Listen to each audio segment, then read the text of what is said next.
বাজারের গতি বুঝতে সাইডলাইনে প্রাতিষ্ঠানিক বিনিয়োগকারীরা, অন্যদিকে ব্যক্তি শ্রেণীর বড় বিনিয়োগকারীদের নিষ্ক্রিয়তা, তার উপর বরাবরের মতো আস্থা সংকট তো আছে। এতেই বিনিয়োগ খরায় দেশের পুঁজি বাজার। সরকারি বিনিয়োগ প্রতিষ্ঠান আইসিবি ৩,০০০ কোটি টাকা অর্থ ছাড় পেলেও প্রতিষ্ঠানটির মাথায় আছে বড় ঋণের বোঝা। ফলে বিনিয়োগ খরা কাটাতে আস্থা ফিরিয়ে আনার বিকল্প নেই বলছেন সংশ্লিষ্টরা। বিস্তারিত রিয়াজ সুজানের প্রতিবেদনে। শুধুমাত্র প্রাইস আর্নিং রেশিও বিবেচনা করলে বিনিয়োগের উপযুক্ত সময় চলছে পুঁজিবাজারে।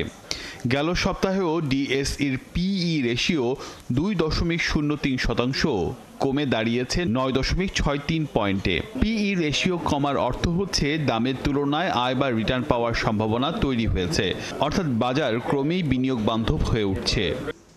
অথচ এমন সময়েও চলছে বিনিয়োগের খরা। চলতি সপ্তাহে গেল 4 কার্যদিবসের গড় লেনদেন মাত্র 347 কোটি টাকা। সূচকও ঘুরপাক খাচ্ছে একই জায়গায়।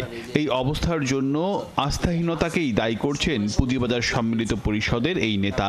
প্রায় 80% ব্যক্তি শ্রেণীর বিনিয়োগকারী নির্ভর পুঁজিবাজার। সেখানে যখন অনাস্থা কাজ করে স্বাভাবিকভাবে টার্নওভার কমবে, তারপরে স্থবিরতা আসবে। গতিশীল করার ক্ষেত্রে যে সমস্ত স্টেক হোল্ডারদের সময় উপযোগী পদক্ষেপ নেওয়ার দরকার, সেগুলো যদি না নেওয়া হয় তাহলে তো আস্থার জায়গায় সংকট থাকবেই। বাজার সংশ্লিষ্টরা মনে করছেন টাস্কফোর্সের সুপারিশের অপেক্ষায় সময় নষ্ট না করে আস্থা ফেরাতে প্রয়োজনীয় কিছু উদ্যোগ দ্রুত নেওয়া প্রয়োজন।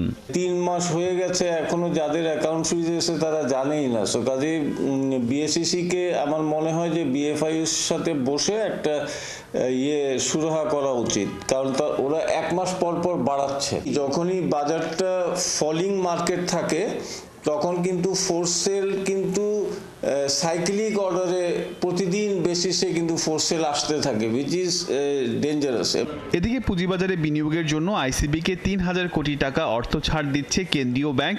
এমন খবরে বাজার যখন ইতিবাচক, তখন সংস্থাটির প্রধান কর্তা বলছেন আইসিবির মাথায় আছে বড় অঙ্কের ঋণের বোঝা।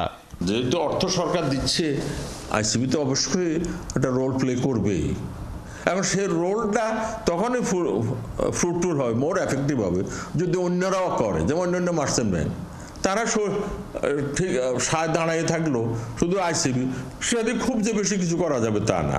বিনিয়োগের এমন খরা কাটাতে মার্জিন ঋণের আইন সংস্কার ও আইসিবিকে শক্তিশালী করা সহ একাধিক উদ্যোগের কথা বলছেন বাজার সংশ্লিষ্টরা।